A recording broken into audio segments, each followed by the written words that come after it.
Why do we say he is in the hospital, but also she works at the hospital?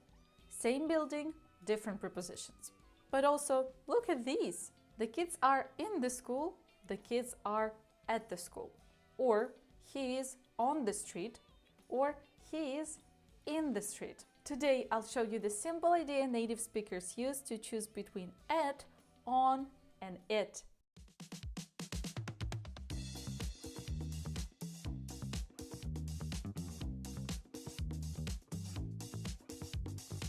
Let's look at a few sentences and you tell me which one sounds correct.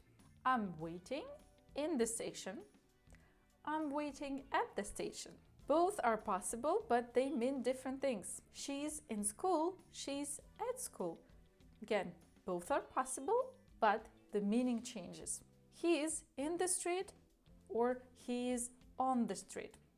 Again, both are possible, but they describe different situations. So the main question here, what is English focusing on? The building, the surface, or maybe the location? English often chooses prepositions based on how we imagine the place. Inside a physical space. Think of a container. You're physically inside. In the building, in the office, in the hospital, and in the room. Think of a point on the map. We use at to focus not necessarily on the interior of the place, but on a function or a location, like at school, at work, at the hospital, or at the station. With on, the focus is on the surface you stand on the street, on the road, and on the floor.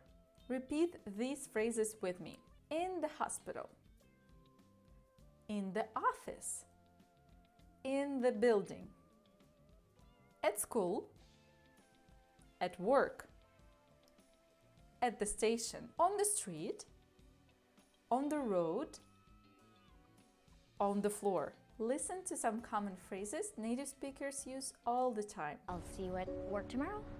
And what I said on the street. The other day at the station, you said you had dreams.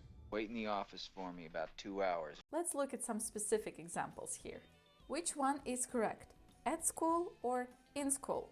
At school means that the person is physically at the location. In school means that the person is a student and attending school.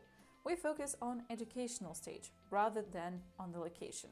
In the hospital means that a patient is actually inside a building. He is in a hospital after the accident. At the hospital means a location or a workplace. She works at the hospital. At home means your home location. And in the house means you're physically inside the building. I'm at home today, or there's someone in the house. On the street means on the surface of the road or a sidewalk. In the street means physically inside the road area, often dangerously. There are many cars on the street. The children are playing in the street. Let's connect this again to the visual idea. Inside a box or a container. At a point, a location. On surface. On surface. Now we'll apply the rule and practice choosing the correct preposition. My brother works at the hospital. She is in the hospital after surgery. There are many restaurants. On the street. The kids are playing in the street. Very well. We have noticed the mistakes, learned how to fix them, listened to, and said the correct versions. The only thing left now is to practice writing. I would really like if you wrote 3 sentences about places in your life down below in the comments. For example, I'm studying at home. My keys are on the table. My friend works at the office. Leave me a comment and I promise to give you a like. Remember the 3 mental pictures. Inside space. At, location point or a function of that location. And on a surface. On a surface. If you imagine a circle, a dot, and a line, the choice becomes much easier. I've left a small gift for you in a pinned comment. You can use it to review today's lesson or to practice the patterns that we covered. If this lesson helped you, please don't forget to like and subscribe for more English lessons just like this. And remember, once you see the pattern, you can't unsee it. Bye-bye!